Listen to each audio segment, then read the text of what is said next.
Good morning. This boat is ready for an early start.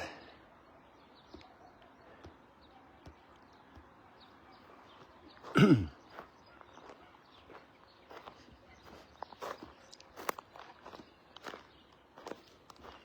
back in Galilee after that little quick stop in Jerusalem for some meetings.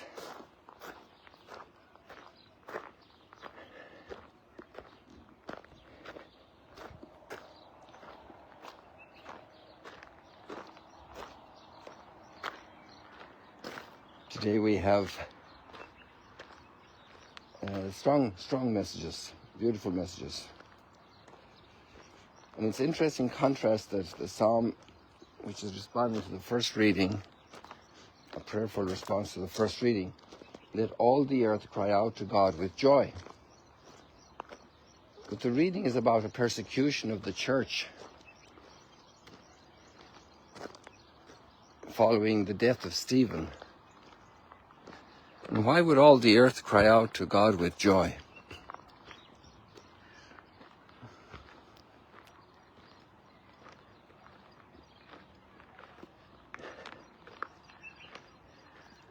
Do you know how a redwood tree, those huge trees, they're so big sometimes that they're able to cut a tunnel through the tree for a road? Enormous trees.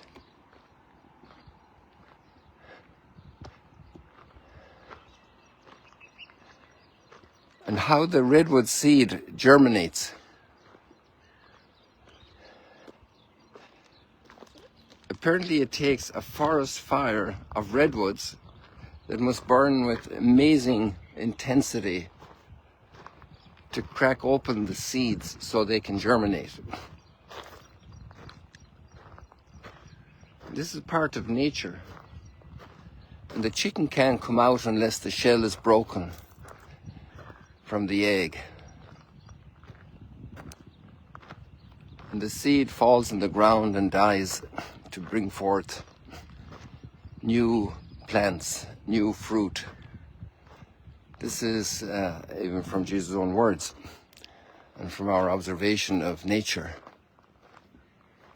The seed must fall in the ground and die. And what happens through the persecution is something that was obviously not intended by the authorities, and somehow humanity makes the same mistakes over and over again. There are people who don't agree with us, and sometimes we human beings come down incredibly hard on them. There has to be another way. And in this case, and in many other cases in history, coming down hard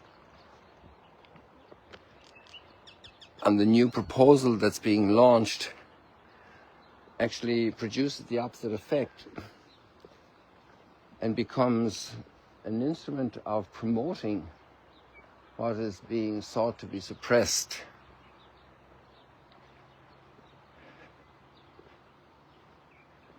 And so the apostles, because of the persecution, are forced out of Jerusalem, and they have the good sense to leave.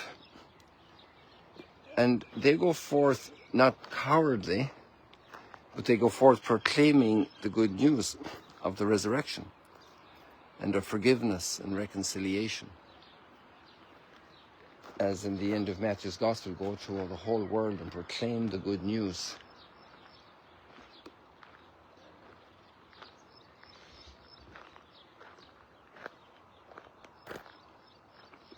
Just because there's persecution of the church, of the Christian message, it doesn't negate the wonderful lines we read today in the Gospel. I am the bread of life. Whoever comes to me will never hunger. Whoever believes in me will never thirst.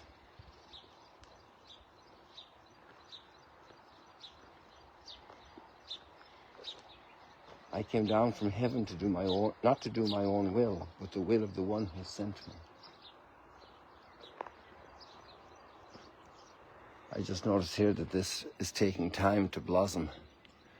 It's very rich in foliage, but we haven't seen it flowering as much. But that time will also come for sure, or at least I expect so. I don't see any flower buds yet. Who knows when they will start?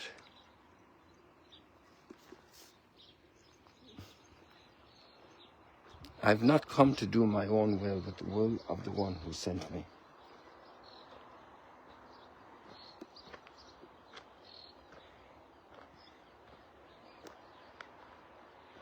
This is the will of my Father, that everyone who sees the Son and believes in him may have eternal life. And I shall raise him on the last day. And this great conviction expressed in John's Gospel that we're reading, John chapter 6, this famous conversation that happens over in the synagogue in Capernaum. At the end of the chapter we'll say that, and Jesus said these things in the synagogue of Capernaum, and it's great to be there with pilgrims reading that. And then you say, where are we?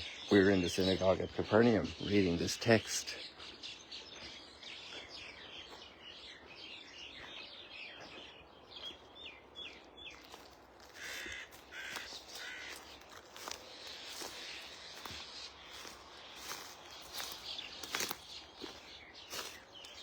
So now the word spreads all over. And there we can go back to our psalm, that all the earth cry out to God with joy.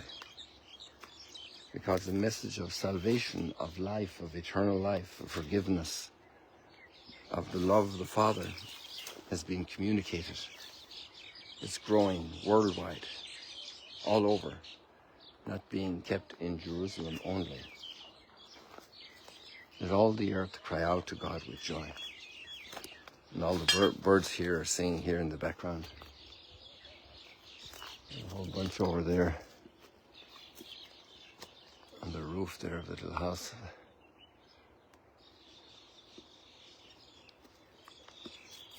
But all over, the birds are very active and singing right now.